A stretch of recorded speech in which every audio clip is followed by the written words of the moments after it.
Hey everybody, and welcome to The Void, a show dedicated to filling the void between being an employee and becoming self-employed. Most people refer to starting their own company as taking the leap, as if they're blindly jumping off a cliff and into the unknown. This show is here to help you understand that it doesn't have to be that way. I'm your host, Mitch Smedley, and with me as always is David Hilton. Two things, Mitch. Two things. Thanks for finally fucking coming back to work. Yeah, I know. You're welcome. You're lucky I came back. I was just going to move out there. No, I was pricing houseboats to buy. I'm just going to live out there. First off, you ain't got fuck you money. Not yet. Not yet. Okay, someday maybe. Yep. Dude, if I get my wish, by the time you and I are 50, we got fuck you money. Yeah, we'll see. We got beach houses. The kids have spouses. There's grandkids running around. Not at 50, but you know what I mean. It starts at 50, and we can just do whatever the fuck we want. Like, that's my goal. Yeah. Like, for both of us. Second, I posted this in the Trade Winds group the other day, on Monday. The fucking World Cup has eaten my brain, dude. I love soccer. I love the competition. I love the nations. I love the Olympics, too. Like, fighting, playing coming against together. each other and coming together all at the same time. I bet I've watched at least 20 games, maybe 15 start to finish, and then parts of... It's like the NFL, dude. Like, by the time the NFL's over, you're like, I want it to end so I can get my Sundays back. Yeah. Same thing. Yeah. Dude, it is sucking up so much of my fucking time, but I love everything about it. I love it, man. I love how all it took was the World Cup happening in the U.S. for everybody to realize they've been manipulated by mainstream media, that the U.S. isn't as bad as they like. Oh yeah, everyone says America's horrible, and everyone's afraid to come here, and then they come here and they're like, oh, guess what? It's all bullshit. Yeah, it's fantastic. It's amazing. The people here are super nice. Like, you know what? I had a Republican invite me to barbecue dinner and pay for my dinner, and it was fantastic. I don't know what the fucking problem is. It's great, man. Yeah, it's great. Yeah, it's pretty cool. Smuggling ranch back. I didn't know ranch. They're blown away by Walmart. I didn't know that ranch was like a 100% American thing. I thought it was just like, blame me for ignorance. Yeah. But people are like smuggling ranch back in their fucking suitcases. In all those videos, they talk about the portion control, or the portions too. Oh, shit. They're talking about like, this is like 4 meals for us at home, and this is all 1 meal here. That's also like, that's why we're leading the world in obesity. Fat. Yeah, that's why they're all fat. I saw one that was like, hey, it was a guy come on there and was like, hey, you don't have to take liquid ranch. You can take the powdered and mix it with sour cream when you get home, and it's like ranch on steroids. Yeah. Like, dude, great point. You could literally take 100 of those in the suitcase. And that's how we infect the rest of the world with cancer and carcinogens and everything else. Got it. First off, ranch powder.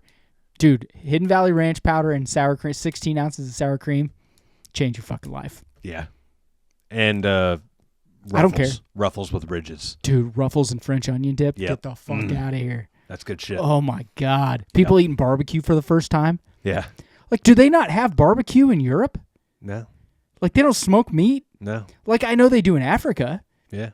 And in Hawaiian culture. Well, they'll smoke it, but it's not barbecue. It's like dry. Right? Yeah. What makes barbecue is the sauce and the moisture. Well, first off, we're not going to get into a whole debate about barbecue. I think you're maybe half correct.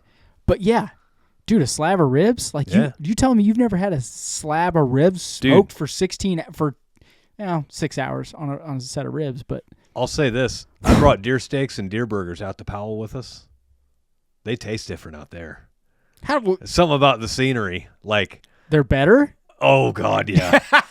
Dude, that's just, let's be honest. That's because you were on high on vacation. Oh, totally. So everything's better. Yeah. Champagne's better. Pussy's better. Everything's better when you're on vacation, dude. I got up at about 2 a.m. one morning to pee.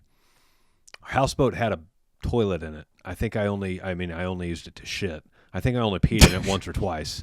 Every other time, I'm just like pissing right off the back of the houseboat. And so I got up at like 2 a.m. to pee. There's a moon out. And, the moon was out every night we were there. It's clear skies. And it's super dark there because there's no cities close, right? There's no cities close. So you see a ton of stars. You're 25 miles by water to the nearest town, and the nearest town only has like 30,000 people. So you could see the Milky Way with your naked eye. Yes. Yeah. I saw the Milky Way with my naked eye. It's cool and as I'm fuck. like, that. I didn't think to go take a picture. My sons were taking pictures of it. Yeah. I didn't think to go grab my phone and take a picture of it. I don't know if we've ever actually talked about it. Like when we go skiing and stuff, if I wake up at night, sometimes I'll walk out and just be like, you know, just look around. Most of the time it's cloudy, so it's tough. Yeah. You know, but like ski resorts are hard because they're pretty well lit up and all the sun bouncing or all the lights bouncing off the snow. Yeah. Hunting trips. Like if you go elk hunting and you're out in the mountains and you wake up in the middle of the night, the best thing you can do is just fucking get up and go out. Yeah. Just go out. Yeah. Like don't go to the bathroom, go back to bed, go outside and fucking have a look around. Yeah, go look up. People forget how, like, there's a whole debate of LED lights and everything in the cities, which I get. They should dim that shit down by like half.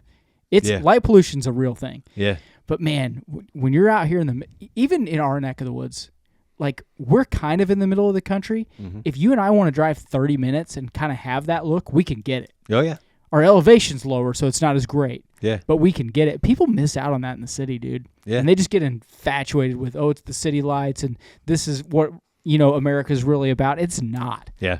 Dude, people miss out on nature so made a much. video saying if you want to hate America, watch the news. If you want to fall in love with it, drive across it. Dude. Go explore it. I didn't see that. That's gold. Yeah. Yeah. Dude, go down to Table Rock Lake and fucking be on the water for 4 days. Yeah.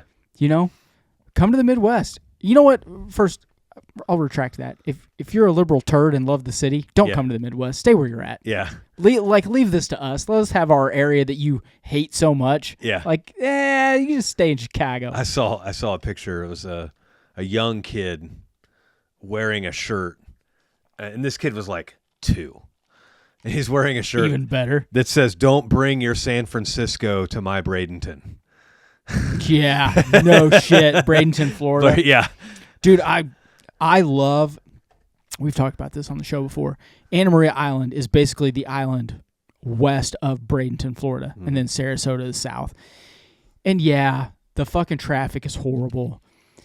It's expensive. It kind of sucks, as far as having to deal with people. But dude, the beaches. Yep. The atmosphere, people are laid back, the sunshine, the fishing, like it makes you okay with the fact that when you go into town to get groceries, it sucks fucking ass. Yep.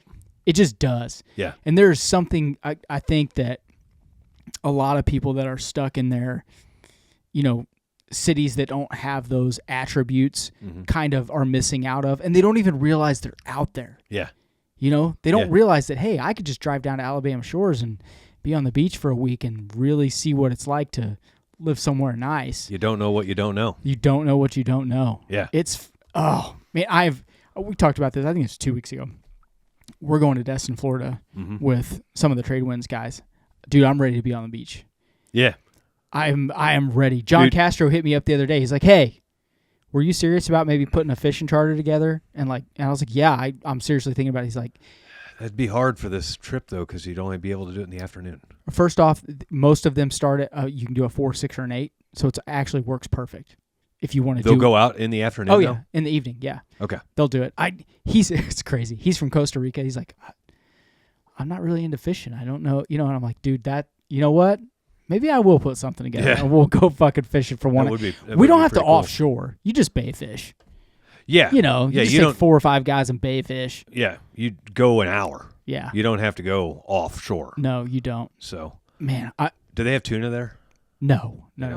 But to my point, I'm really itching to get out of here. I didn't get to go to Lake Powell. I had to stay here and work. Is it tuna? They have tuna in Cancun? I don't know. Small fish.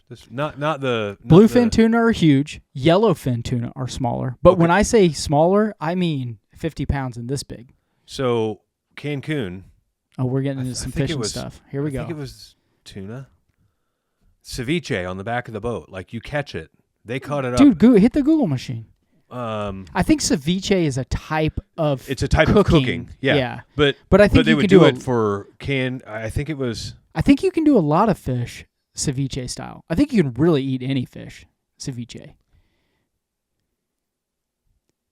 What did we Blackfin and yellowfin tuna. Okay. So you must have been catching yellowfin. or blackfin. Do they have that in Florida? So I don't know, man. Coolest experience I've ever had. So it's the Gulf side, so I don't know. Coolest experience I've ever had deep sea fishing was we were catching, I think it was yellowfin tuna and they weren't huge. I mean, they were 14, 16 inches long. Okay, but those must have been blacks. Okay, Must have been blackfin. but they would fillet it right on the back of the boat on a wooden cutting board. Yeah, and then they would throw all the rest of the fish in the water, and they just had the meat there.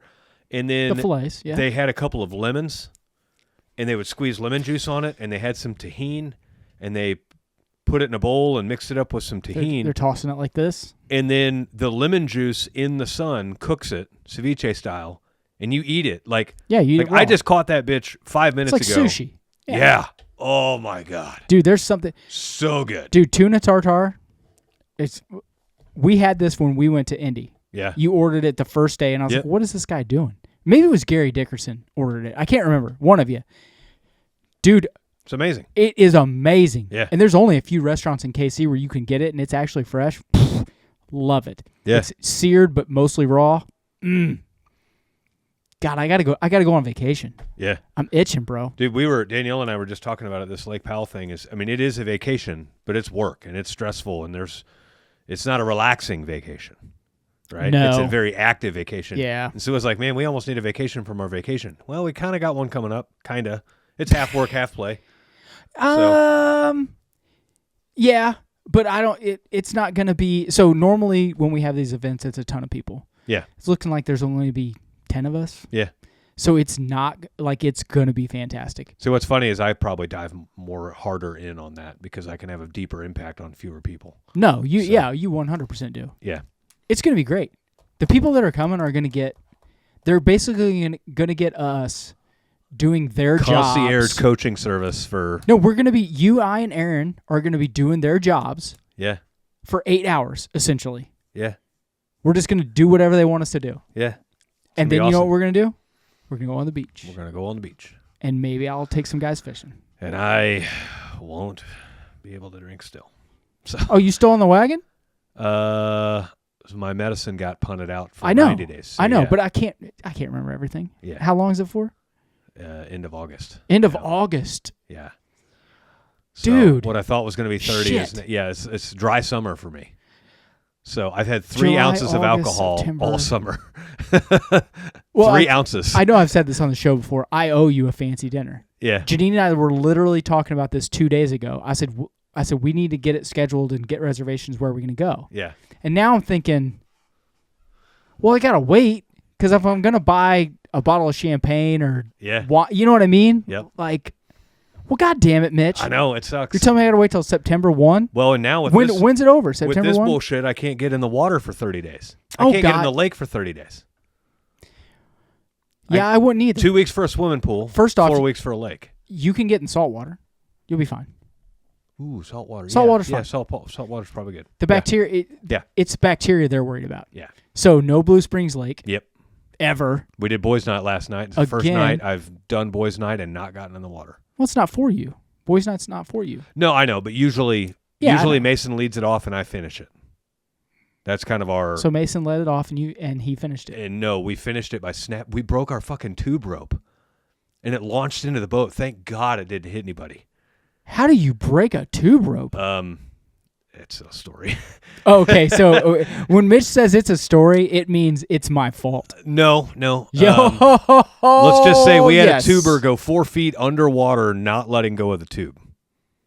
Are you tired of complex and high credit card processing fees? The Void Podcast has negotiated exclusive rates for the Void listeners. This program's tailored for trade businesses like yours. And if you're using House Call Pro, switch and you can expect to save $80 for every 10,000 you process per month.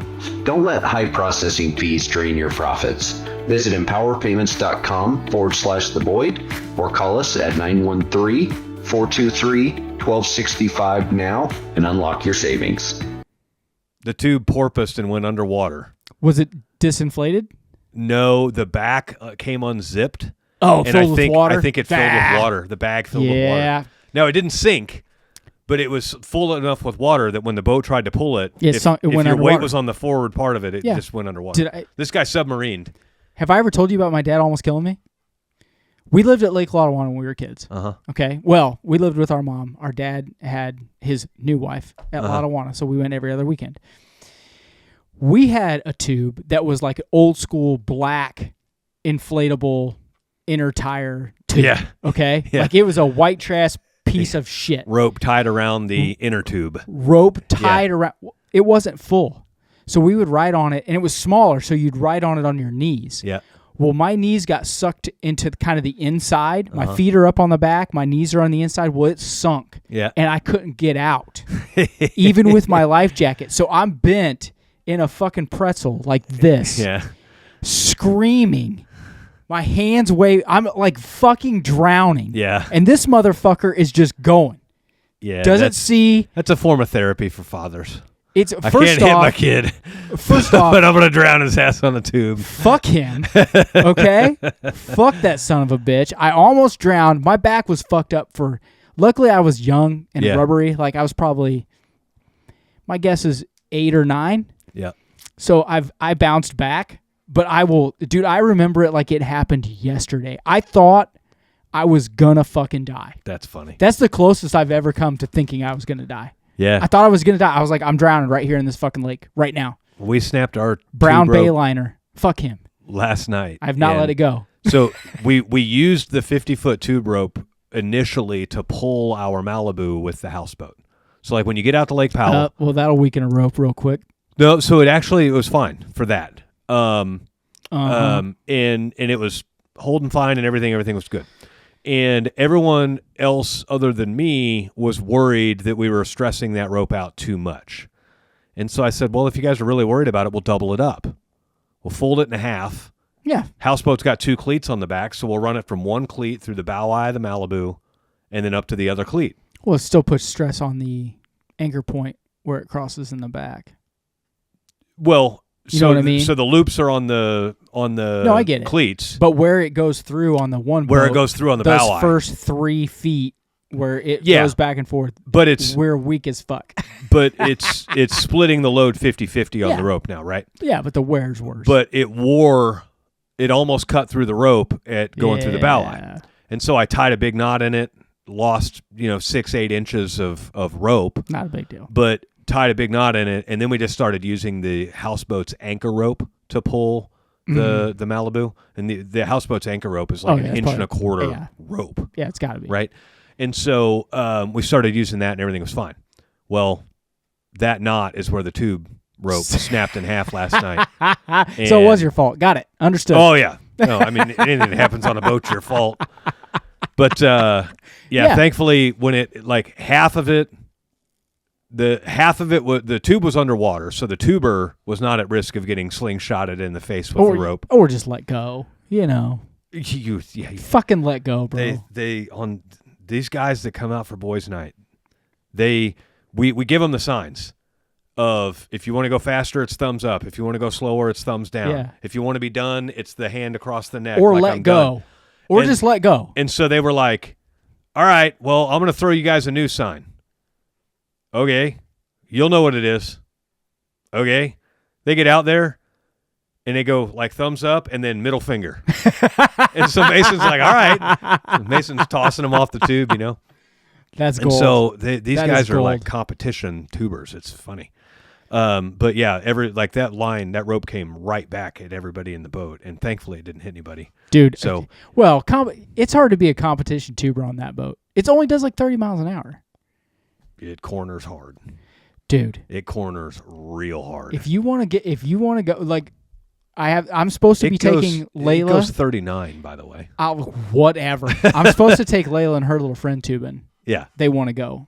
And I'm like, I can do it on the Lund. It's not a big deal. It's got 2 outside hooks that's made for a rope, and then it's got a ball, and then you just go, right? Yep. That boat will do 60 on glass. Yeah. You're not tubing with it's 60 miles an hour. My point is, if you want to be a badass competition tuber, I'll take you. Yeah. Or we'll see. Like, we'll go at 5 a.m. and we'll see. Like, that thing. I mean, hell, the tube on it says don't exceed 20 miles an hour. Fuck that tube. I will kill everyone on that tube. tube. It's a Vevor tube, too. Dude, I'll never. Vevor.com. Yeah, I'll never forget. Janine and I had been. Her and I were on and off again. We're like from, 16, 17 till we got married. One time before I proposed, but we were dating, they went down to Table Rock when her parents still lived up here. and he had a boat kind of like the boat I have now, and they were tubing and stuff. And I said, yeah, I'll go. I said, Joe, I want you to try to like kill me. And I'm pretty sure at this time he hates my guts because, you know, for obvious reasons. Right. Dude, he whipped me outside of the wake doing, I don't know, 50 miles an hour, maybe 45, and a deck or a houseboat had gone by, and I hit that thing like the second wake. Hell yeah. The tube, no, not hell yeah, smacked me in the jaw, Hell launched yeah. me about 15 feet in the air. And like I hit the water and thought I was dead. I was like, oh my God, like water's in your nose, in your eyes. You can't breathe because you've landed so hard. He rolls up, like they pull up next to me. Everyone is concerned. Are you okay? He's laughing his ass off. He's just laughing as hard as he can. I get in the boat and I was like, I probably shouldn't have said what I said, should I? And he's like, nope. He's like, you want to go again? Nope. I'm out, dude. I'm out. But, you know, it was a lot of fun. So I'm going to try to kill those girls when I take them. Get it. I'm going to try to kill one of them. Yeah. And one of them's mine. So, you know. Get it. I don't know. They skip real good. Take her out to Longview. Yeah. Longview's nice. It's not as big as... Yeah, you can get gators and bobcats out there. Or Dude, did you see that gator they caught? Yeah. Everyone knows there's been mountain lions out there for fucking 20 years. Give me a break. Big surprise. But the Mountain gator, lions live where mountain lions live. The gator. Yeah, that's Like somebody's pet. Who released that son of a bitch? Somebody had like a little 12-inch, 15-inch gator, and they're like, you know what? Fuck these sons of bitches, and threw it into the lake. Yeah, that's funny. Oh, it is funny. What do you want to talk about, dude? We've been rambling for 20 minutes. I know. So today we're talking about content on social media and how you get attention for your business. So the most expensive way to advertise your business is to pay digital marketing agencies and to pay for ads and to buy leads and all of this crap. Another really, really expensive and very lackluster way to advertise your business is through lead aggregators like Angie's Leads and Yelp and all of this crap, right? So if you want to spend gobs and gobs of money on marketing and have very little effectiveness, do that, right? Go sign up for Angie's Leads and be the seventh. Don't do that. Be the seventh business to get sold the same lead, and then by the time you call the customer, even though you're calling the customer 30 seconds after you receive the lead, the customer's cussing you out because you're the seventh contractor to call them over the last 3 days. Yeah. This is very real stuff. And so, like, if that sounds appealing to you, then by all means do that. But if you actually want real customers, you know, for a customer to buy from you, they have to know you, they have to like you, and they have to trust you. And so if you actually want customers to shop with you that know you, like you, and trust you, and you want their interaction to go smooth and you want the buying experience to go smooth, then you have to manufacture a way for them to know you. And you have to create an ability for them to like you. And you have to have the credibility for them to trust you. And so we don't do a lot on YouTube anymore. And of course, I've sold my plumbing company, so I'm loosely involved with it now. But one of the biggest ways that we were successful was we put a lot of videos on YouTube. And YouTube, we've got 24 or 28,000 subscribers on YouTube, something like that. YouTube adds instant credibility to you and your business. Instant credibility. YouTube is global, right? And so if you want to put some content out on YouTube, edit it up a little bit, be as responsible as you can with it, but start doing some deep dives into the whys and the wheres and the curiosities that customers have with plumbing. So some of the content, nobody goes to YouTube to get your expose on the dangers of hard water, right? They don't care about that. Nobody wants your breakdown on what happens inside your water heater to the molecular level of the water as it's being heated. Like, nobody cares about that shit. No. But is it hot? Good. They do want to see the inside of a water heater. They do want to see a clogged drain get unclogged. They do want to see you replace a faucet from start to finish, right? And so, we put a lot of videos on YouTube where we were, we turned a toilet into a fish tank. And then what? So it actually started out as a toilet rebuild video. I cut the front of a toilet tank off. I don't remember this. Yeah, I cut the whole front of a toilet tank off, and then I siliconed on a piece of plexiglass. So now you could see inside the toilet. And the reason we did that was so that we could show people, instead of from a top-down view, from a straight-on view. Did you put some fish in there? Well, we did later. But we wanted to show people from a straight-on view how to rebuild your toilet, how to replace the handle, how to replace the flapper, how to replace the fill valve, flush valve, all of that stuff. And so then, once we had filmed all those videos, I went and got an aquarium backdrop and put it on the back of the tank, and we plucked a couple of goldfish in there. Did you just put a little screen where the flapper was, so when you flushed it, they had to swim for their life, and then it filled back up and they were fine? No. You should have. We just flushed them. Okay. You just killed the goldfish? Oh, yeah. We you sacrificed. Fucking horrible person. Yeah, we sacrificed a couple of fish for the video. Man. But Peter's going to be up your ass. Yeah. Sorry, Nemo didn't survive. I've got a dead bird in my grill right now if PETA's really upset. So no, PETA's not upset. Oh, my God. You asshole. We did some stuff about like how to diagnose electric water heaters and how to diagnose gas water heaters and all the different kinds of gas valves on heaters and all of this stuff. To this day, I still have I get to lay claim to this. It's weird things that you can brag about. I have the most viewed video on YouTube for thermal expansion. And it's closing in on 1 million views. And it's a 35-minute video on what is thermal expansion and how does it work and what's it look like Smedley and everything else. They still making money off that? Yeah. They're still sending them checks? Yeah. Get the fuck out of here. Yeah. And so, in other words, what I'm getting at is the internet's kind of funny. Google owns YouTube. And so this is why it's smart if you run a business to be on YouTube if you can, is somebody starts looking up water heaters. Well, Google sees that. And so now Google is going to start putting water heater related ads in their view. And then if that person's ever on YouTube, Google is going to start putting water heater related videos in their view. Yeah. Well, when somebody in your market sees your video locally, you now have instant credibility with them.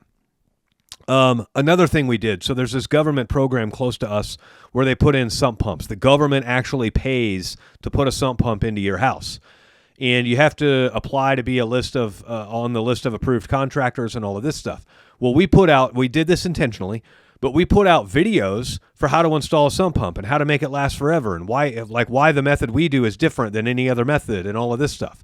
We did it on purpose because we knew that as people learned about this government program, then the algorithms and the Internet of Things out there would start putting sump pump related stuff in their view.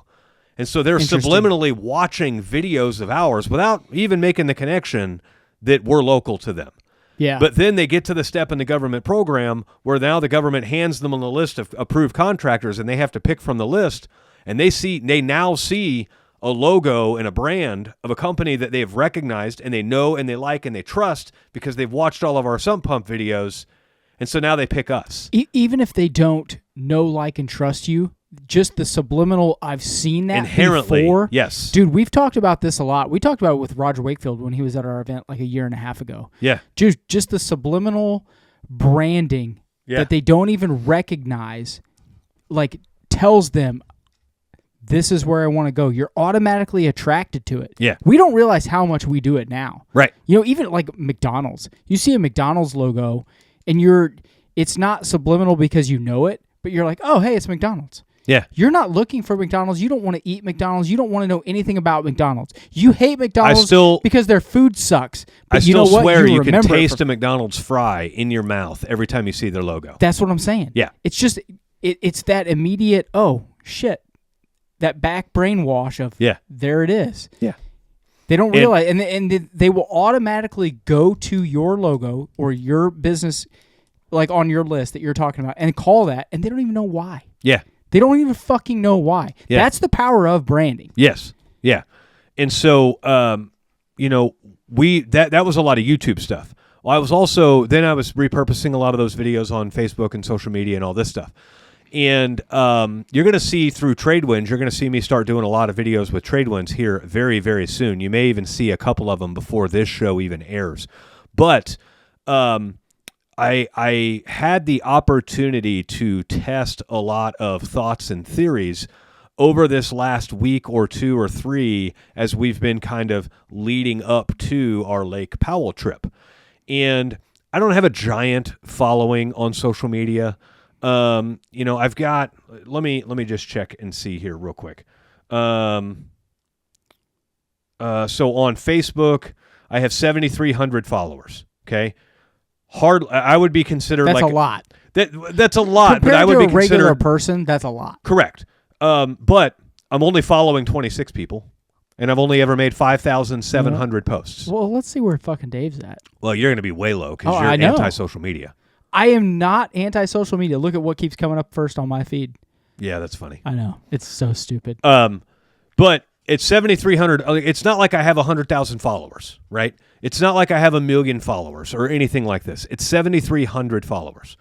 And I have 546 followers. there you go. So that's on Facebook. Let's go Instagram. I don't do a ton on Instagram at all. I have 2,400 followers on Instagram. And then let's go TikTok. Profile, TikTok. I have 6,300 followers on TikTok. Okay. Gee, good Lord, man. So, but what I'm getting at with all this is I'm not patronizing you, but that I am. That is built off of a method of trying to put out one post a day and trying to remember why people go to social media. People don't go to social media to get an expose on how a water softener works. Yeah. But they do go to social media to see the inside of a pipe of a house that doesn't have a water softener and be like, look, you're drinking this shit. It's gross, ain't it? I can fix that with a water softener. I could go geeky and tell you how this works, or I could just show you a pipe from a house without a softener and a pipe from a house with a softener. Done. Yeah. Right? And you don't need to go total nerd on them, right? But you need to kind of tread the line of nerd. The reason people go to social media is they go to social media for 2 things. They want to check out from reality, and they want to be entertained. And so your videos need to provide them a break from reality, and they need to provide them entertainment, okay? And so catch up on some trends. Trends are super easy to search of trending video themes and types and everything else. You can totally do those. But also just be as real as you can and be as honest as you can and as transparent with your customers as you can, or your potential customers. That will be the freest form of marketing for your business ever, right? So on this trip to Lake Powell, I'm just going to talk about some of the highlights. I'm not going to talk about the highlights of the trip necessarily, but the way that I was able to take these highlights, put them into video form, build my following, and then what came from it, okay? So a couple of weeks before we went on this trip, I saw a quote that said, money spent on vacation, if it created lasting and forever memories for your family and your children, that was an investment, that wasn't an expenditure. And so I'm like, oh, that's really cool, and I like that. So I came up with this idea of creating like video updates of how much it's costing for us to get to Lake Powell and back, and all the fuel and everything else. And so, again, you don't want to nerd out completely on fuel costs and fuel economy and miles per gallon and headwinds and weather and all of this crap, right? Yeah. And so you got to keep it kind of low level, but you still got to talk about the real costs. And the price of fuel is I don't want to say it's a divisive topic, but it's a hot topic right now. Yeah. Right? Now that it's low, it's even somehow more hot. Yeah. Who knows? I don't understand it. But so the price of fuel, helps build the following with this and everything else. But I made all these fuel update posts. Every time we got gas, I would update. Okay, we've gone this many miles. We bought this many gallons of gas. We spent this much on fuel. And it was a total of 11 videos I made on just getting fuel. Yeah. And so I edited the videos in a way to where I was taking little pictures and little video clips from the passenger seat of the truck. My 17-year-old drove the entire way, 46 hours of seat time. Yeah. He drove the entire way. Yeah, he's a young retard. Yeah. Let him drive. Yeah. If you want to drive, bro. And so basically I'm napping over here. every fuel update video included like photo and video montage of everything that we drove past between the last fuel stop and this fuel stop. So it was kind of cool. And it let people kind of feel like they're a part of our journey and kind of coming on vacation with us, right? And so I just yesterday put out the last of the fuel videos where it was the 11th and final fuel stop after we got home and topped the truck back off because the truck started up with fuel. And so then I gave a breakdown of the total trip expenses and everything else. And I teased him at the very beginning of the video. I said, I'm going to break down all the costs, but I've got a special message for you at the end, so stay tuned to the end, right? In other words, you got to get that out in the first 3 to 5 seconds if you want them to stay on. Otherwise, they're going to think it's just another boring fuel video, right? Well, and so go ahead. The special message at the end was basically bringing all this together and saying, I've been leading you guys on this journey to talk about how money spent on a vacation like this is not an expense. It's an investment into your kids' future and your grandkids' future because you're setting the standard for the type of vacations that your kids are going to take your grandkids on. Yeah. Right? Two things. You and I have done that with our ski trips. Uh-huh. We didn't go last year. Right. Layla has asked me every year or every month since then, are we going next year? Yeah. Like I know for a 100% fact that the investment that you and I have made in those ski trips is already life-changing. It's already paying dividends. Yeah. I haven't seen Mason. I haven't seen Grant. I want to snowboard with Grant. I want to ski with Grant. I want to go to the fancy restaurant, which she eats chicken fingers. We go to the steak restaurant. It costs us $900. She's eating fucking chicken fingers. But the experience that she gets from us being there and being together, I know 100%. Like when you took that trip, or when we were talking about you taking that trip, I was like, man, this guy's fucking crazy. That's a lot of money for the trip. But I get it. Yeah. I understand. Okay. Yeah. It is. If you're going to invest money on anything that you think is fucking insane, it's on family trips. Yeah. If you don't have kids and you go with your parents and you're 35, it's benefiting you now. Yeah. Okay. It doesn't matter what it is. If you're investing in family vacations, it's a mental health upgrade for everyone involved. Yes. So I want to make that clear. Yeah. 2, what was the gas total expenditure on the trip? Because I have not seen the last video. So I want. How much money did you spend on the gas trip? Total on gas. I've got it in my notes here. Hold so on. I saw an original breakdown of, and I'll let you get there, of the generator spend, the houseboat spend, the wake boat spend, and the travel spend. Yeah. Like, what was the total? Total gas cost was $2,313. Total gallons purchased was 463 gallons. Not as much as I thought it was going to be. Yeah. $2,300. That's not bad. So it wasn't as bad as it could have been. Now, gas prices were falling throughout the week, so that was kind of cool, dude, too. Let's be honest. Gas prices have been falling. They're still high. Yeah. You know what I mean? But they're coming down. But they're, like, if you can regulate them between $275 and $350, yeah, the country's great. It's growing. Like, yeah. For a 10-day vacation, $2,300 on gas, which is highest expense probably. The houseboat rental was the highest expense. What was that? Was $5,000. That was half the total trip cost $10,000. The houseboat rental was half of it at $5,000. That's not bad. That's still not bad. Right. I thought it was going to be worse. When you told me $10,000, like we talked about this before, I think it's going to cost me $10,000. I was like, dude, I kept thinking it's going to be $15,000. It's going to be $14,000. Well, that's really not bad. There was one night where we docked up, we beached up the houseboat next to this. So one of the higher classes of houseboats is called an Adonia, and they're multi-million-dollar houseboats. Okay, I don't know what that is. But. So this one was named Omega. Omega, get the fuck out of here. Mason jumps on his phone immediately and starts researching who's on this boat. Of course he does. They had 4 like $500,000 wake boats tied to the back of this thing. Okay? So they had $2 million in wake boats behind their multi-million-dollar houseboat. And so Mason's, researching who's on this thing and everything else. Come to find out, you can rent this Omega houseboat for $250,000 a week. Get the fuck out of here! I could buy one. You can rent this houseboat. I could buy the houseboat you were on for that. Yeah. Oh, and then you could buy rent the it houseboat out I was on for a lot cheaper later. than that. Yeah. Was it a dump? Yeah, it was it was literally the cheapest houseboat I could find. And I mean that. Like I was literally like rank by price, lowest to highest. Did it cut into your experience that it was the cheapest? No, exactly. So I talk about that in that final video. That if I do this again, I will probably get a larger houseboat. For one, they have bigger engines and they can go faster.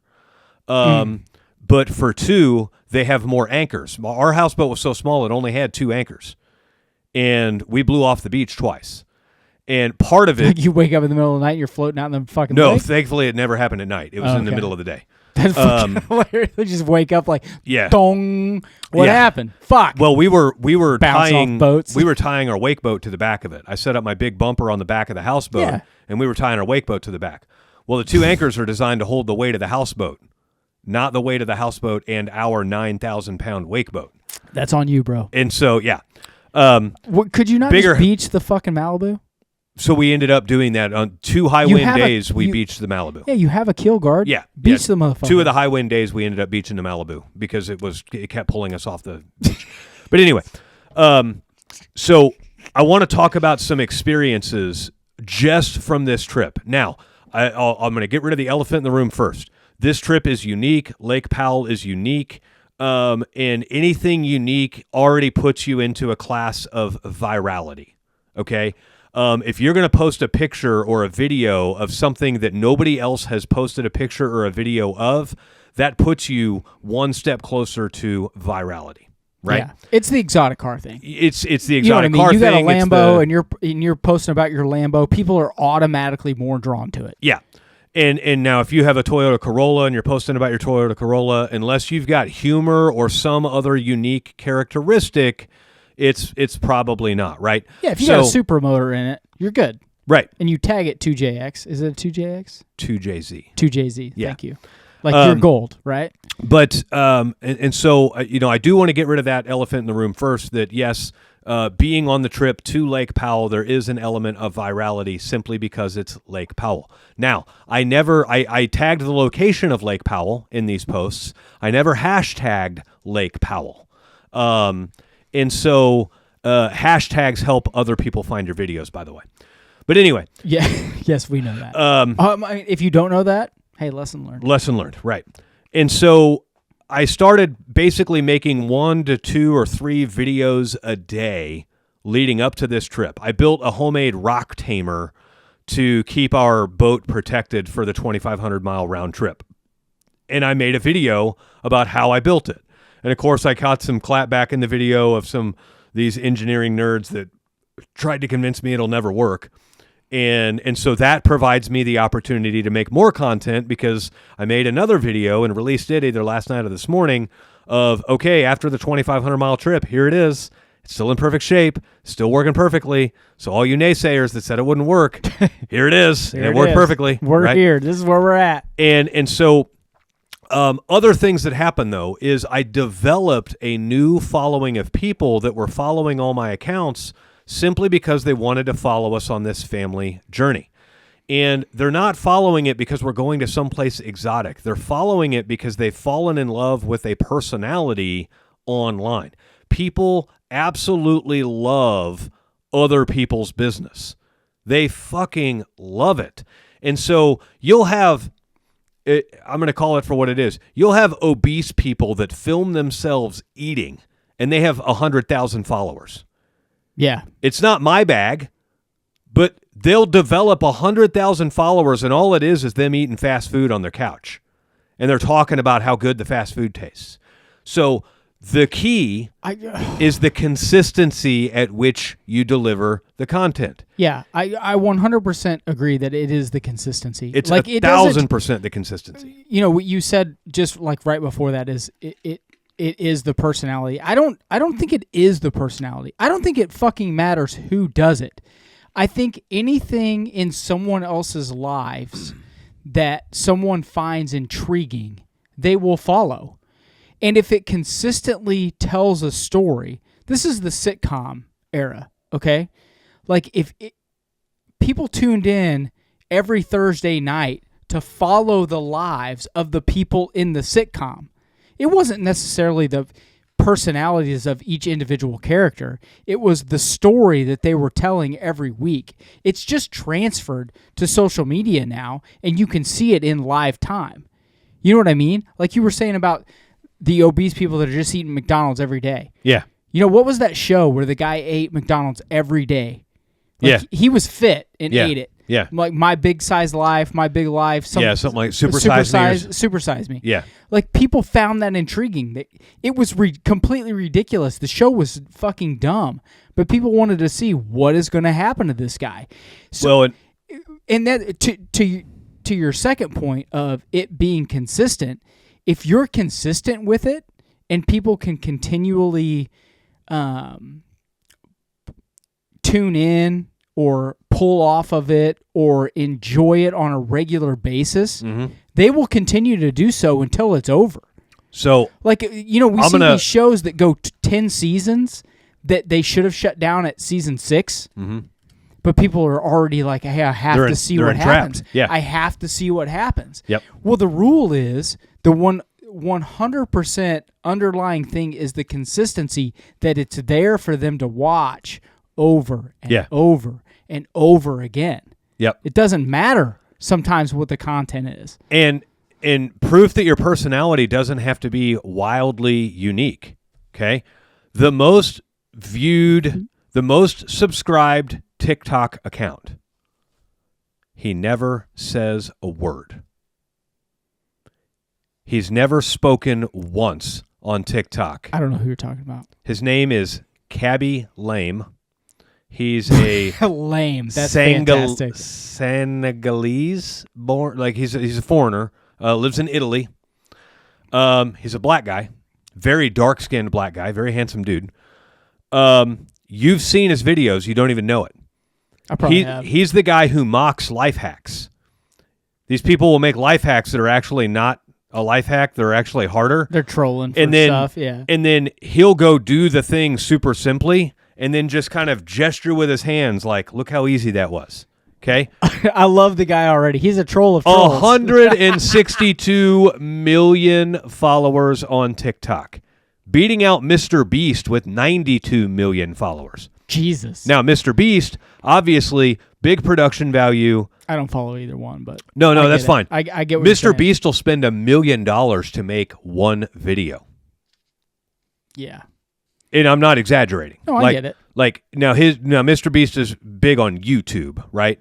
But when it comes to TikTok, the reason I'm bringing up this cabby lame guy is, let me see. Let me show it around. Let me see the name. Khaby.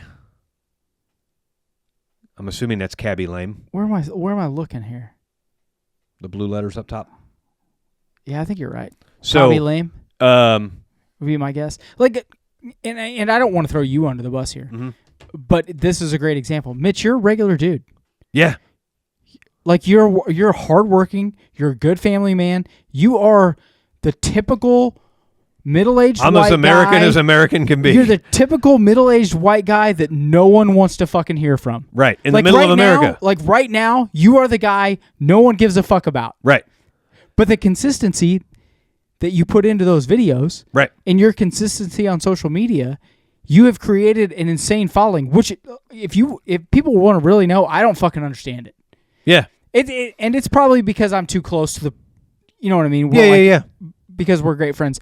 But it doesn't make sense to me. You are the anti-person that people want to follow. Yeah. And look at how many follows you got last week. So, well, and what's crazy is consistency. I didn't create it's the storytelling. I didn't create any of these videos. I simply documented what I'm doing, right? When I built this homemade mud tamer rock tamer mud flap thing for my truck, I was building that anyway. You hillbilly. I didn't build it for a video. Yeah, I know. I built it because like legit rock tamers are $300 or $400, and I'm like, that's just insane for a fucking piece of rubber. And so I went to Home Depot and went to the farm store and bought some shit and made it myself for like $80. Dude, first off, and shout out to Buckeyes and Feldman's. Love farm stores. Yeah. Tractor Supply. Love you guys. And so and then once it was all assembled, I didn't film me building it and me designing it, and I didn't bore people with that shit. But once it was all built, I'm like, hey, I just want to share something that I made. I didn't want to spend $400 on a set of rock tamers or whatever else, so I just made this one, and it's out of like 1-inch EMT conduit and some stall mat and some self-tapper screws. Bitch. Right. And so, that video's got like 15,000 views. It's insane. Okay. Well, then as we started leaving for the trip, I was doing those video montage things with fuel. Pretty boring stuff. They're things I'm doing anyway. They're pictures I'm taking anyway. They're little video clips I'm taking anyway, right? Yeah. And so I'm just literally putting it into a video format. And TikTok also has this feature where they call it auto cut, where you give it all the pictures and videos that you want into your montage, and it will crop them all together. It will do all the editing for you. This is free. It'll put music to it, and it'll give you like 15 different options. Here's a slow song that's going to have slow transitions. Here's a rapid upbeat song that's going to have rapid transitions. Here's one that starts with words if you wanted to like do a vlog and title it at the beginning. Like they give you all these pre-cut things, right? None of this is even in CapCut or anything else, which CapCut's awesome too. But I do all that. And so I'm building this following, and now people are kind of following us along on the journey and everything else. Some of the things I didn't film when we were driving through Colorado Springs. It's pretty late. Our first night driving, it's Friday night. And we get into Colorado Springs, and we're driving to the far side, the west side of Colorado Springs, to our hotel. It's a long ways from the east to the west side, too. Yeah. And so we're driving across, and Mason sees a GT500 Mustang coming up in the rearview mirror. Sorry. No, it's a brand new one. Junk. Brand new one. Yeah, junk. And Mason's like, Dad, there's a pretty hot car coming up here. Check it out. And he's going to pass us on the right. We had a turn coming up in the left, so we were in the left lane for a long time. But Mason's going like, it's a boulevard, and so you're kind of tricked. Like, speed limit's 35, and Mason's going almost 50 because it's like a divided highway kind of boulevard kind of thing. Yeah. Well, this GT500 passes us at like 80 miles an hour, and he's giving us the bird out the window. And I'm like, what the hell is he all mad about? And Mason's like, I don't know. Maybe he's mad I'm in the left lane. That's weird. Fuck you, bro. And so then we get up, like a minute later, we get up to a stoplight. It wasn't George Diaz, was it? No. So a minute later, we get up to a stoplight, and there's the GT500 waiting at the light. Oh, did you get in the finger? And there's a guy behind him in a BMW, and the two guys are cussing each other out from the windows. And so we pull up right next to the dude, and I roll my window down, and he looks at me, and I said, "You're just making a lot of friends today, aren't you?" Oh shit! Yes. And he was like, "Fuck you," and like he was. Oh. And I wasn't antagonizing anything. I wasn't. Why not? I wasn't trying to start a fight. Damn it! But I'm like, I don't know what your problem was. I mean, we're driving 15 over, and if that's not good enough for you, I don't know what else. Off, and he's bro. like, "Get the fuck out of the left lane," and blah blah blah. And he's got his kid in the car. And I said, well, kicked a dent in his fucking door, dude. I said, there's 3 cars at this intersection right now, and you've done pissed off 2 of them. I think the common denominator's you. And I said, just because you got a hot car doesn't mean you can be an asshole. Yeah. And he goes, yeah, it does. I can be whatever I want to be, and blah blah blah. Yeah, go get your ass beat, bitch. And so I lean over kind of around him, and I start his teenage kid's in the passenger seat. And I said, hey, bro, I'm sorry about your dad's behavior. It won't always be like this. I hope things get better. So now the guy gets really mad that I'm I thought bothering his kid. You realized 30 seconds ago you said I'm not antagonizing this guy. Yeah. Yeah, you are. So anyway. I fucking love it, bro. Light turns green. He rips off. The BMW rips off, and they're arguing and everything else, whatever. No big deal. So next stoplight we get to, we're turning left. Cop pulls up next to us. Oh, shit. And so I roll the window down again, and I'm like, hey, if you got anything to do, like if you don't have anything to do, the next light up there, that orange GT500 Mustang, he's pretty hot under the collar, and he's driving pretty erratically. Like, I love it. Like, I mean, you're a dark bitch, but I love it. No, it was more or less like that guy's going to get him or his kid in trouble, or like, I mean, he's literally picking road rage fights with everybody. It's okay. You're still in dark. I love it. I have no clue. The light turned green. We turned left. I have no clue what happened after that, right? But the whole purpose of that story is... I love it. I fucking love it. I texted Danielle and was like, wow, we just got into a heated discussion with this dude, and I gave Danielle the whole download of it, right? So I do a fuel update video the next morning in Colorado Springs, And I also did a video. So one of the previous videos I did, people were saying my truck's squatting and I need helper springs and I need airbags and all this crap. And I don't have my trailer loaded right. My boat's too heavy for the truck. It's a fucking F-350 that'll tow 70,000 pounds. My boat weighs 9, right? Dude, I'm telling you, people just want to be right. I know. They want to weasel in somewhere. Well, we've talked about this a lot. People need shit to do. Yeah. People need fucking shit to do. Well, okay? So I post that video, and a couple hours later, a gentleman comments on the video and says, "Hey, remember me? I was the guy from the orange Mustang from last night. Sorry about that, bro. All good now." And then he posts a picture. He has the exact same truck I do. And he's got a wake boat. Oh, shit. And he's like, we probably have a lot more in common than we think. And a couple of engagements back. How did he even find it? I mean, we know that phones are listening to us, know our locations. Algorithms are pushing people together. He lives in Colorado Springs. I was in Colorado Springs when I filmed the video. Hey, find his house. Let's go burn it down. No, the guy's cool. No, he's not. He's a fucking ass bag. But he totally, he was like, sorry about last night. It was just, Did he give you an excuse? No. My wife cheated on me. No. He didn't give an excuse. He just said that was out of character for me, and I apologize. I hope you and your son have a safe trip to Lake Powell. Totally exonerated himself by apologizing for it, right?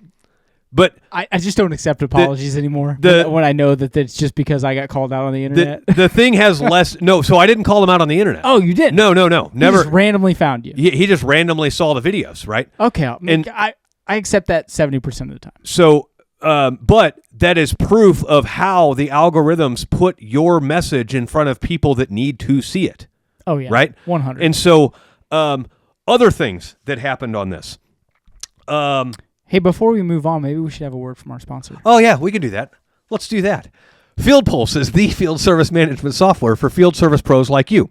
Whether you're a small business looking to grow or a larger company ready to scale, it's got everything you need all in one platform.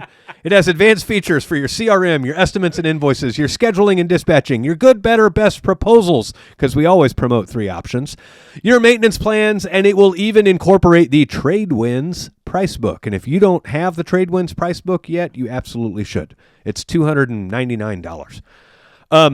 Plus, FieldPulse integrates with software you're currently using like QuickBooks Online and your desktop PC so you can hit the ground running without changing everything about how you work. And by simplifying those day-to-day operations, FieldPulse saves you time, keeps your team organized, and gives you the tools to increase productivity and profitability. And it's not just David and I saying this. FieldPulse has a 4.8 rating with over 600 Google reviews. So head to the link in the description of this show to sign up for a demo of FieldPulse. FieldPulse. One last thing that we tell you with it is FieldPulse typically does not take on one-man companies, but if you come into FieldPulse's ecosystem through the link in our show, they will make an exception and take you on as a 1 to 3 man shop. Typically, they have a 3-person minimum. And not only that, if you come in through us, okay, you will get preferential treatment. Yeah. They've told us, hands down, yep, we want to take care of the people that come in through the Void or through TradeWinds. Yeah. Okay? Yeah. So other... I'm sorry. I didn't mean to interrupt you. You're good. But as the half-ass producer of this show, you're fucking killing me. You're 57 in. Yeah. You know. So other things that happened with this. So I made, the first or second fuel stop video I did, I showed a side profile of the truck, and the truck was squatted a little bit. Do I care? No. No. Was it on the helper springs? No. Right? And You're fine. So there's one of the pieces of advice I got before buying the F350 over the F250 was the F350 actually rides smoother because it is rated to tow so much weight, but the top 2 to 2.5 inches of the suspension travel is very soft. Yeah. And so then once it gets down onto the helper springs, that's where it can really lug down and haul some weight. And so we had our truck fucking loaded. The trailer, it's a boat trailer. You can't adjust the weight bias on the boat trailer. No. The boat goes to the bow roller and it just is what it is, right? Yeah. And so it wasn't a case of improper trailer weight or anything else. No, it was you had a bunch loaded in the back of the truck as well. I had hundreds and hundreds of pounds of liquids in the back of the truck. And so... psycho.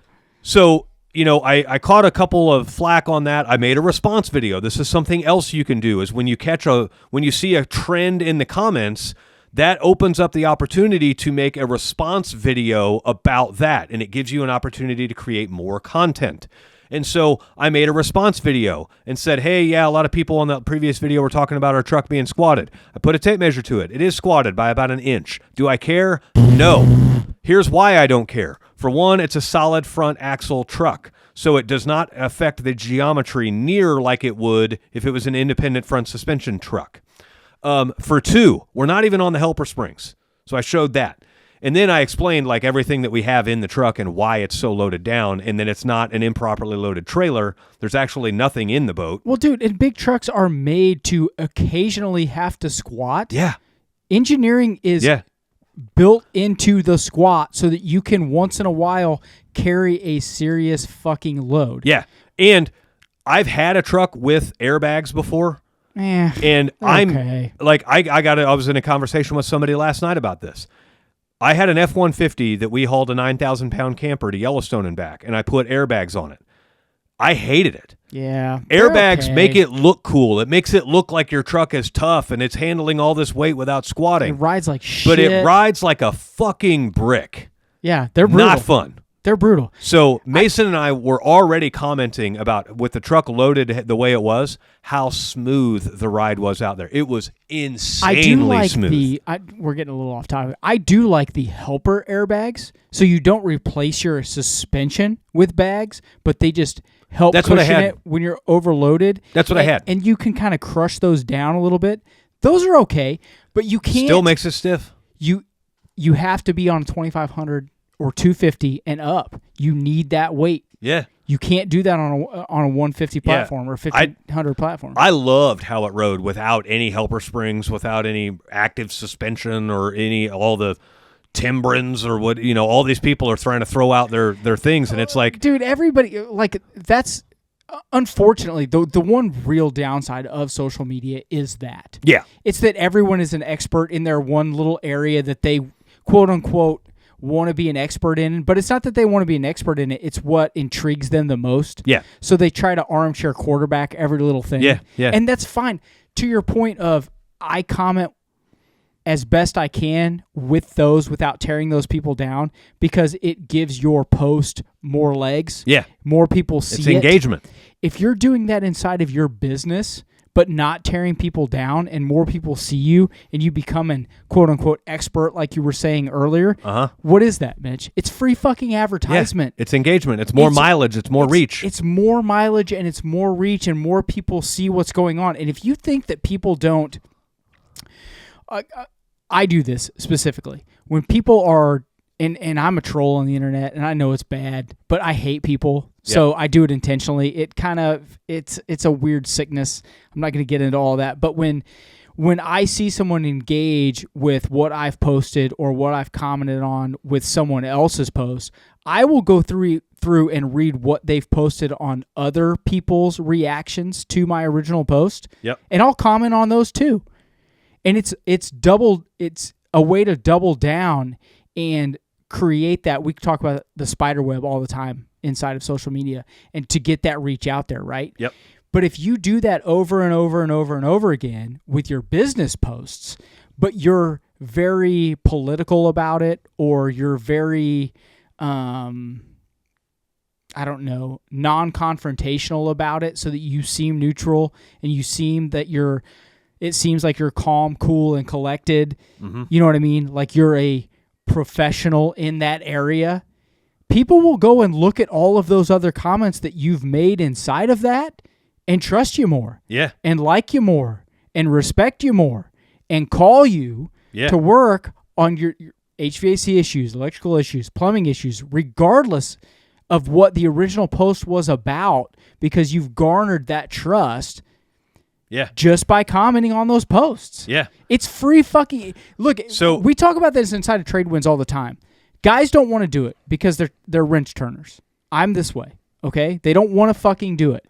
Well, but it is the new way to advertise your business. It's not the new way. There's always going to be a new way. Business and wrench turning are two different things. If you love turning wrenches, do not get into business for yourself. If you want to get into business for yourself...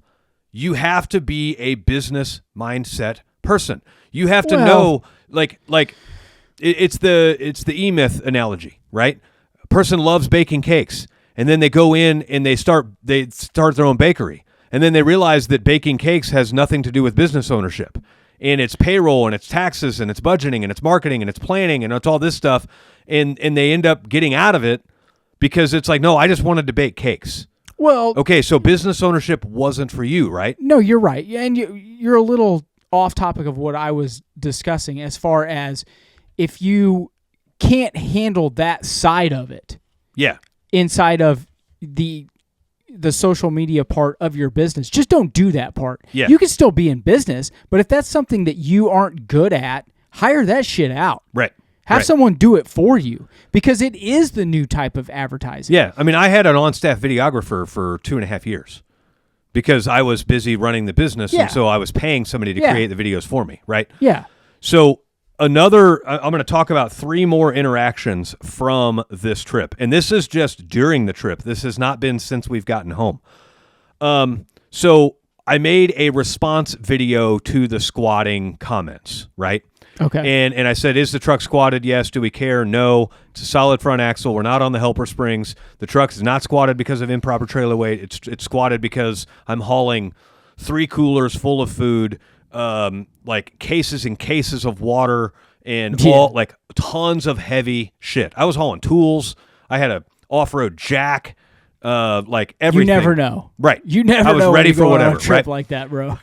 So some guy, his name is Trapper Searless. Let me see. Spin around so I can see it. Searless? Okay, that's a fake name, but go ahead.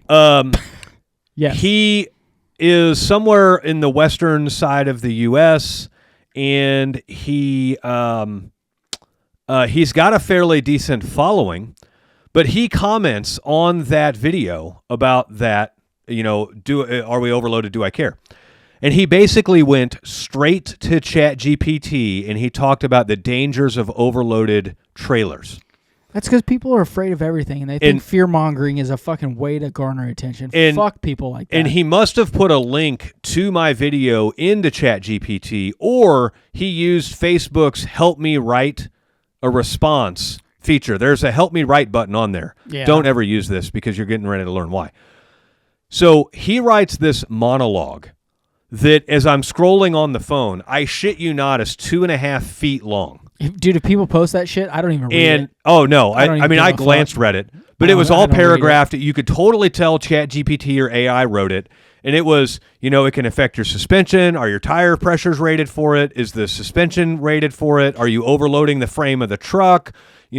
All of this stuff. What does it handle? The balls, bitch. Characteristics and everything else. And then he adds a thing at the end of like, just trying to make sure you and your most precious cargo get where they're going safely. And before I even got to it, like 3 other people was like, hey, ChatGPT, tell me you went to ChatGPT without telling me you went to ChatGPT. And I commented on it, and I said, I see you found the Help Me Write button. Yeah. And so then he gets mad. Of course he gets mad. And he's like, I'm trying to protect your family, and this is the treatment you get? Or this is the treatment I get? I don't need your protection, bro. You're not trying to protect my family. If you were, you would have given me your own heartfelt words. You're trying to jump onto the bandwagon of a post or a video that's doing well, and you're trying to gain a following, but you're doing it very disingenuously by using AI to write your video. You don't even these aren't even your thoughts, your words, your anything. Yeah. Right? And so then he messages me. Oh, privately? Privately. Oh, yes. And he sends me a screenshot of my profile. And I said, would you like me to send a screenshot of your profile? And he says, for somebody advertising that they positively impact lives, you sure come across as negative. And I'm like, I'm sorry, bro, but you're wrong. What comes off as negative is using AI to write a big, scary monologue about the dangers of a squatted truck. What comes off as negative is you trying to virtue signal as to favoring my family's safety because the truck is squatted slightly due to payload and not trailer weight distribution. He says, well, if that makes you feel better for your insecurities, your insecurities are glowing right now.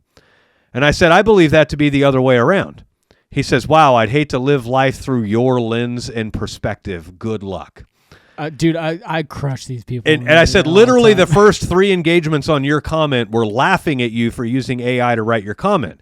You aren't even using your own thoughts. You aren't even using your own words. That is peak insecurity. Yeah. You had to have somebody else write it for you. You're so insecure. Yeah. You had to have somebody else write it for you. Well, then he goes and dirty deletes his whole fucking monologue and everything. And then what does dirty delete mean? He realized I'm getting crushed on this. Oh, okay. And so he just deleted it. Yeah. Gotcha. In other words, dirty delete is once you're called out, you delete it because you don't want to be called out anymore. Yes. Okay. Instead of saying, okay, I was wrong, I'm sorry. Instead of owning it, taking accountability for it, right? Well, that's my dude. My perspective is double down. I will double down. I don't give a fuck if I'm wrong. Well, it turns out Trapper Searless is some sort of a business coach. What's funny, so he ended up blocking me. Of course he did. Right. But what's funny is, dude, if you're getting business coaching from that guy, just know that you're not getting business coaching from him. You're getting business coaching from ChatGPT. Or from a mindset of fear. Yeah. Mindset of fear. It's just a fear-based mindset is what I mean to say. Right. By the way, I got banned from Blue Springs community page somehow. Oh, yeah. Sweet. I have no idea how. Yeah. Like, one day I was that like, page is going I didn't see quick. this, I didn't see this, I didn't see this, and then I go and it's not in my groups. Yep. Like, you don't get a notification when you get banned. Nope. First off, I'm going to make myself a participation trophy and give it to myself. There you go. For being banned from the Blue Springs community page. Yeah. Fuck those people. Yep. Dude, there's probably, I don't have the time or the bandwidth to do it, but there's probably a whole group of like Blue Springs Community Awareness band members, like BANNED. Yeah. Right? I got it. Have you been banned from the Blue Springs Community Awareness page? You're in the right spot. There's like 4 other Blue Springs pages now. I know. It's like, okay. It's mostly because that Trisha is a fucking retard. Yeah. Yeah. She's a fucking fat, worthless fucking retard. She's a power trip. Yeah. Oh, well, my life sucks, yeah. and I have no power in my own life, so I'm going to make it over everybody else's. Yeah. To be honest, I don't know if what I did. My guess is telling the truth, like over and over and over. They screenshotted again. mine for what I did because I put them on blast, and my following is better than theirs on my personal page. I didn't put them on blast. So they screenshotted it and put it in there that they banned me because I'm annoying. Never broke a rule. They just didn't like me. First off, she's right. Second off, you can't ban someone because they're annoying. Yeah, that doesn't fucking matter. It's their private group. They can do whatever they want, but it's just funny. So. The reason first off, this show is fantastic. The reason I'm talking about this Trapper Searless guy is he provided massive amounts of engagement. So whenever you get trolls or people that are trying to take your post off the rails, engage with them, especially the insecure motherfuckers like this guy, because they always feel like they have to have the last word. And so they'll literally give you 20 or 30 comments, all you got to do is just keep baiting them into replying and keep baiting them into replying. You should see. I tagged you yesterday in a post. I know, I saw it. Have you read it all the way through? No, you should. You should, just because it's exactly what we're talking about here. Yeah. It's exactly what we're talking about here. And then I went on and the last worders are great. I baited him on some other stuff too. Yeah. And then he gave, like, yesterday on the original one, he gave like one last one-liner. And I was like, oh, that's great. And so I baited him again. Yeah. And then I just went to bed. And then there were like 4 more today. Oh, yeah. So what did I do?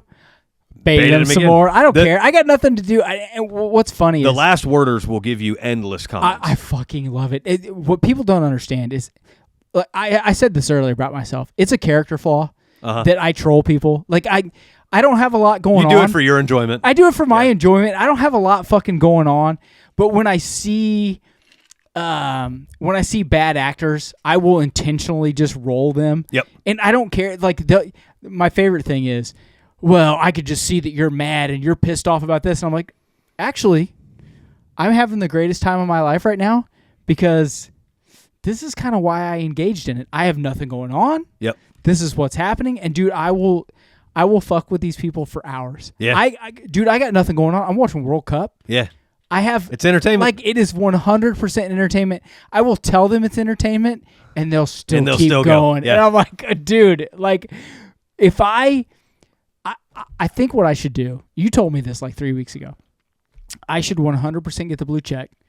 I should 100% turn on professional mode, and I should just try to start keeping people on the platform and just get paid. Yeah. Because I have it comes from posts. It does not come from comments. Oh, really? Yeah, you can't get monetized from comments. Ah, fuck. It's got to be posts. Well, that's my wheelhouse. Yeah. That's my wheelhouse. It's got to be posts. Keeping people engaged for being retarded. That's my wheelhouse. Yep. Damn it. So you know what? They should figure out a way to monetize that. Monetize comments? Yeah. Yeah, maybe. Dude, bro. Maybe that's the next level. I got nothing fucking going on. I'm either tearing someone retard down or lifting up people that actually want to be positive. Those are the two things I'm good at right now. Yeah. That's it. It's awful. That's where I'm at. So 2 more engagement type video lessons or stories from our trip. Towards the end of our trip, we moved to a spot that we had scouted previously that was this cool little lagoon. And we were not protected from the wind, but we were protected from the rough water. There was like this barrier island, and we were behind the island. And so we had the whole width of the lake's rough water. And when I say rough water, I'm talking like 2.5-foot swells.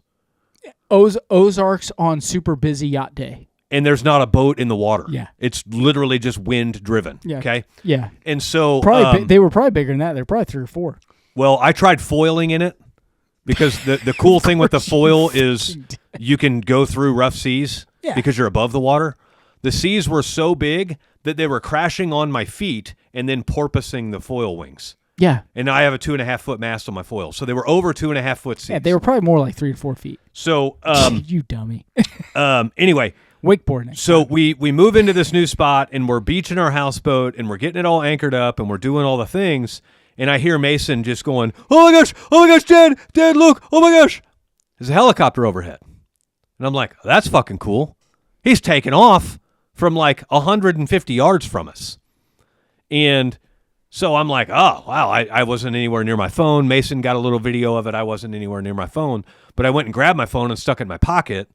I was worried. I was paranoid my phone was going to fall out of my pocket while we were beaching houseboats and everything. So I always left my phone inside. Yeah, you've lost one in the lake already. Yeah, exactly. Dude, you need one of those things that like clips on and it's got the little wire and then you clip it to your like belt. A leash. Yeah. So anyway, I went and got my phone in my pocket for when he was coming back because I knew he'd probably come back. And so I got a video of him coming back. And so I simply film him flying over the lagoon and then landing in front of his yacht next to his houseboat stacked up with jet skis. And what's funny is not in the video. Did you get a jet ski? Is his $500,000 wake boat that's behind his houseboat that you can't even see. Okay. And so I narrate it up. I use a little bit of humor and I'm like, oh, it's obviously moved into the rich neighborhood. We got this guy. Fuck these bastards. Oh, no.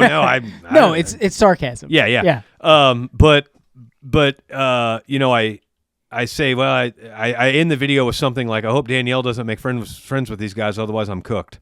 Because the guy's got a yacht and a helicopter and a houseboat and everything else, right? That is sarcasm, but go ahead. So then... She ain't going nowhere, bro. Within 20 or 30 minutes later, the boys are like, we got to go over there and introduce ourselves. We got to say hi. Like, maybe we can get a helicopter ride. And they're like all excited. You're and I'm like, no, bro. What do you... This is people's vacation. No, I'm like, bro, do whatever you want, right? And so... You throw a kayak out, be like, get on it. No, at this time, I didn't know the rules for Lake Powell and helicopters and all this stuff. And so there's an island in front of us, and it's all sand. And I said, Mason, go out there with the shovel that we have to dig in our anchors with. Go out there with the shovel and draw a helipad in the sand. And then for like color contrast, if the sand's moist, it'll be a different color. Yeah. If dark. It's not moist, then go get the bucket of water and fill it in. And like maybe we'll get the guy to land in front of our houseboat. And so Mason goes and does that. Danielle goes and puts on a bikini and lays out on the roof and of the houseboat. Anybody. No. Well, and so then I go climb up on the roof because I can get a better view of the helipad, and I make another video like, oh, now that we have a helicopter pilot as a neighbor, everybody's trying to do what they can to get their attention. Like the boys have drawn a helipad in the sand, hoping he's going to land there. And then I turn around, and Danielle's like laying face down in this cheeky bikini, like tanning. Here's my wife whoring herself out to and get I'm the like, helicopter guy over here. Danielle's probably got a lot better tactic to get his attention, but it is what it is. We'll see who gets his attention I'm not first. calling her a whore, but you know. So both of those videos went that's gold. Went way crazy. hundreds of thousands of views. Okay. I love it. So the owner of the helicopter starts getting tagged, and it starts getting sent to him. And it starts getting sent to him by tons and tons of people. One of the biggest accounts around Lake Powell is an account called Powell Heads. And it's basically like a group. Like it's the community page for the lake. Kind of, yeah. Like if you lived at the lake, this is Blue Springs community page. Well, and there's a guy who runs it that's made a business out of it. Yeah, of he course. sells cleaning stuff. He has a marine dealership there shit. and all Nice. this stuff. Yeah, yeah. Okay. And Dope. so Powell Heads knows the guy that pilots the plane. Of course he Or did. the helicopter. Of course and so they do, Powell Heads right? sends it to him and all this stuff. And so next thing I know, we're getting comments from that crew of people being like, dude, the winds are too busy right now, but totally come over tomorrow morning and I'll take you guys up. Oh, shit. And it's like, all right, cool. Well, then they start friend requesting us and messaging us because, again, the winds were picked up, and so you couldn't really go out on the water. And they were like, our houseboat's bigger than yours. You're probably getting rocked over there. You guys should come over here and party with us this afternoon. Okay. Yeah. And so we got a tour of the yacht. We got to check out the Nice. helicopter. We didn't. What was his wake boat? His wake boat is a Nautique G25 Nice. Paragon. Nice. I don't know a lot about wake boats, but that's a $500,000 Yeah, it's a nice boat boat. without tax and without extra it's a bells nice and boat. whistles. Yeah. Yeah, it's a nice boat. So the yacht was like a 63-foot cabin cruiser with 3 bedrooms, 2 bathrooms, full galley kitchen. Nice. I mean, mega badass. Nice. The houseboat, it was a fairly run-of-the-mill large houseboat. It wasn't an Adonia. It wasn't a mega. I mean, it was nice. I'm not trying to downgrade it. I do have a question. Why would you have a houseboat and a yacht? There's 2 of them. The 2 guys. So one of them. They were 2 friends. Okay. One okay, owns okay. a boat dealership and one owns an aviation dealership. Gotcha. And so Okay. they brought their toys, right? Gotcha. Okay. So in the comments of all Why of this wouldn't you stuff, just take one or the other? You know what? It doesn't matter. they're all bringing out their toys, right? They're enjoying. You got a yacht and you got a houseboat. There's 2 of you. Oh 4 no, people. there were 15 or 18 people there all Oh together. shit. Yeah. Oh shit. Yeah, Guess there were a that- lot of people. Okay. Okay. And so, one of the comments, you got these. When you start putting out videos, you're going to have these ultra strict people. There's different classes of people that will comment on your shit. Haters. One of Got them it. is the well actuallys. Okay? It's a whole group of people that will contradict your video and try to tell you why you're wrong. Well, actually, it's this way, right? And one thing about it, you'll never get hate from somebody who's beneath you, or you'll never get hate from somebody who's farther down the path than you, right? Yeah. And so one of the common denominators of all these hateful comments, Unless it's me commenting on your shit. Yeah. Then that Well- person's been further than you. one of the common denominators is these haters have like 200 followers, right? And they've made almost no posts, and it's like, yeah, you're doing this wrong. Yeah. But anyway, there were all these people that were like, you need to turn that guy into the FFA. It's illegal to land a helicopter on the beach in Lake Powell and blah blah blah. Dude, fuck you. You voting Democrat? You yeah. want more taxes, more overreach? You want people telling you what to do? Fuck off. Before we met him and introduced ourselves to him, there was a really cool rock back there that we were trying to get to the top of. And so we had to walk around their little beach site. Yeah. And then now, my wife's downstairs just It's because my fucking Aston Martin's sitting out probably. front. But I'll ask her if she wants to race when we get done. yeah. So now I've got a photo. They were actually parking the helicopter on a barge. They basically ripped off the whole top of a houseboat and they put a console on it Oh, nice. and like a 250 horse motor, and they land their helicopter on this barge because it is against FAA rules to land on the beach or on a rock in Lake Powell. So stupid. It is stupid, but that's why like Heavy D has his barge for his Black Hawk and everything else, right? Yeah, I get it why guys are doing it, but I don't want to get into a whole government thing here. Yeah. Continue with your story. I don't want to off track you. So we end up making friends with these guys. We go chat with them. They are cool as fuck. They are your and my guys kind of people, right? These guys don't give no fucks about anything. They're nice as can be. Got money, still drinking Coors Lights. Yes. Yes. Yeah, Coors Light, Natty's Tito's, Light. yes. No, not even Tito's. Cheap vodka. Like Tito's is cheap. not McCormick cheap, but I mean Like Svedka. yes. Yeah. Yeah. So that's my kind of peeps. but But they were talking about like, man, those videos you put, there's a lot of trolls on those and everything else, and they were like, you handle them well. I don't know how to interact on social media that well, and I do. and all this. They were like, I really just don't give a fuck enough about what other people think to even interact with that stuff. That's me. And but they were cool as fuck, and we started talking about their businesses and everything that they do and all this stuff. Like, made friends with them. Did you tell them to help us with trade wins? Get more members? They're not in the class to get us members for trade wins, but. It just anyway. I probably have a Lake Powell connection for houseboat rental or whatever else in the future. Okay. So hey, maybe we do a trade winds event. Yeah. You know what? No, the trade winds guys, they're on my shit list right now.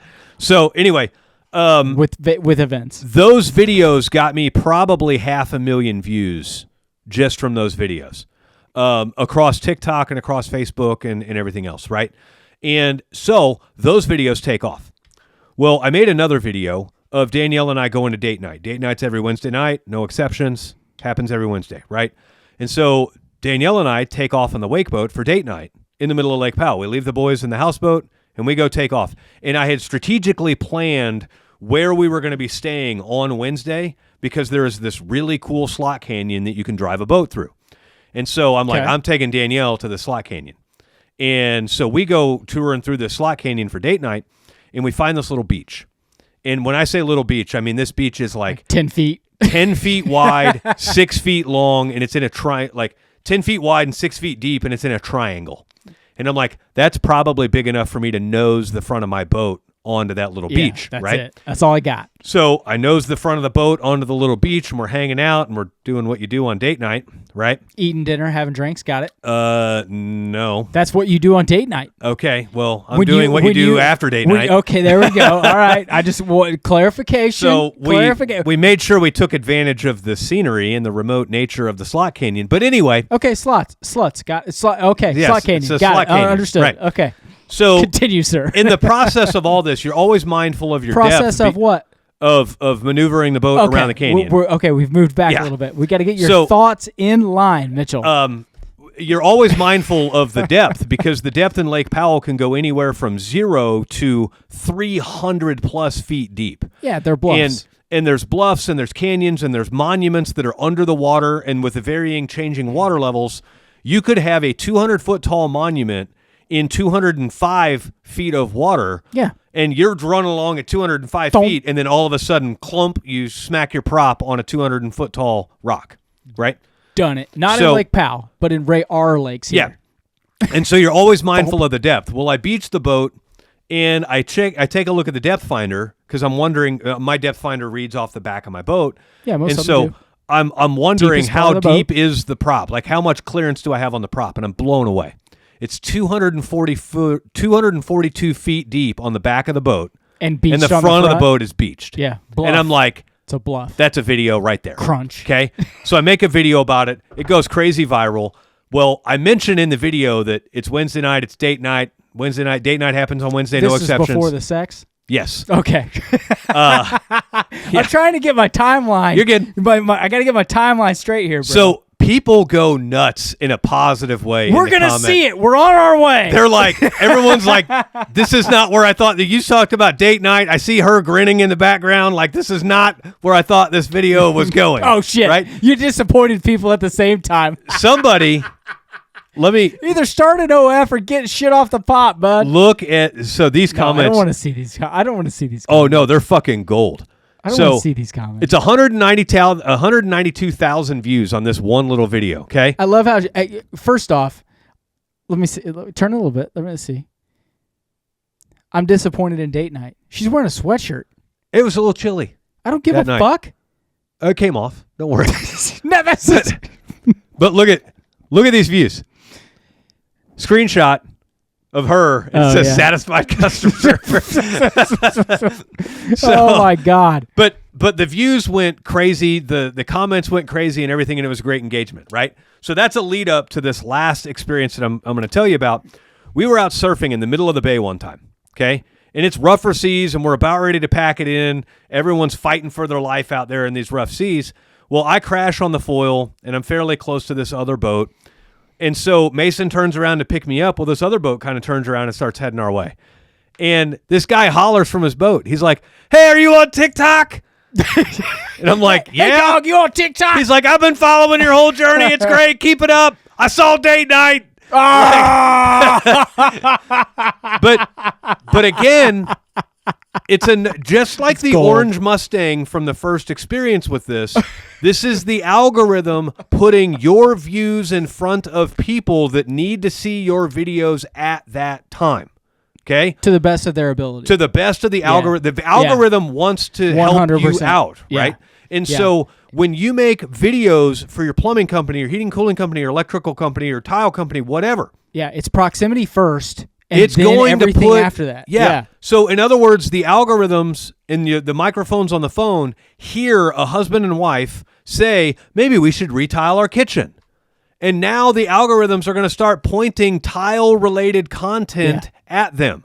And so if you're a tile guy and you're putting out tile like before and after stuff, and you get a little creative with the videos, this is where your liberal arts degree is going to pay off. It definitely ain't going to pay off anywhere else. But that is the best thing you've ever said on this podcast in 5 years. So you get a little creative with it, and all of a sudden you're going to see some really cool response. And now, who are they looking at, right? So some accounts to follow. I can't do the liberal arts degree. I'm just saying. I'm gonna give you some accounts to follow. One is a guy named Luke McFadden. Okay, he does. I think it's shrimping. Where'd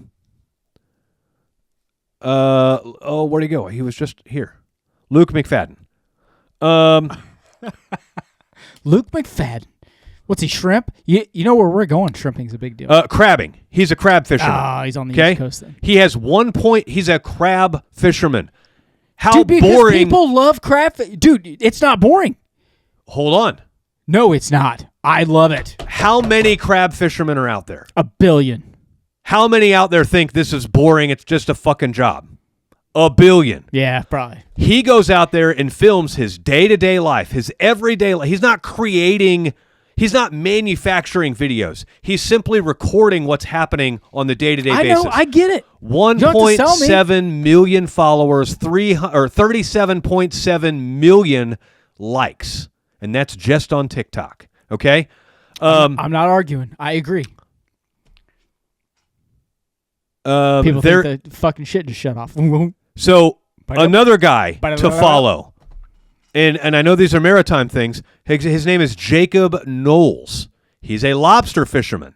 Love that too. Boring as fuck job. No, right? But exciting. He dives into showing what lobsters you can catch and what ones you can't, and this one's an egger and this one's not, and he always, when he catches, he's like half the lobsters he catches he can't keep from regulations. Yeah. But he dives into why. Here's why I can't keep this one. Look, and he opens it up. It's full of eggs. Well, your point is people think their jobs are more boring than they really are. That lobster fisherman may want to see what a plumber's digging up in Missouri because it's fucking 12 feet deep. They're like, they're doing what? Yeah, exactly. Why? Out here, we're on the beach. The sewer's fucking 2 foot deep. Why? Yeah. In Louisiana, George Diaz is digging up a water surface that's 8 inches deep. People in Missouri that are even doing the same thing he's doing, they're like, dude, our shit's got to be 42 inches. Right. Because it freezes up here. What the fuck are you talking about? Right. There's a guy in Minnesota, it's like, ours got to be 7 feet. What the fuck are you talking about? Yeah.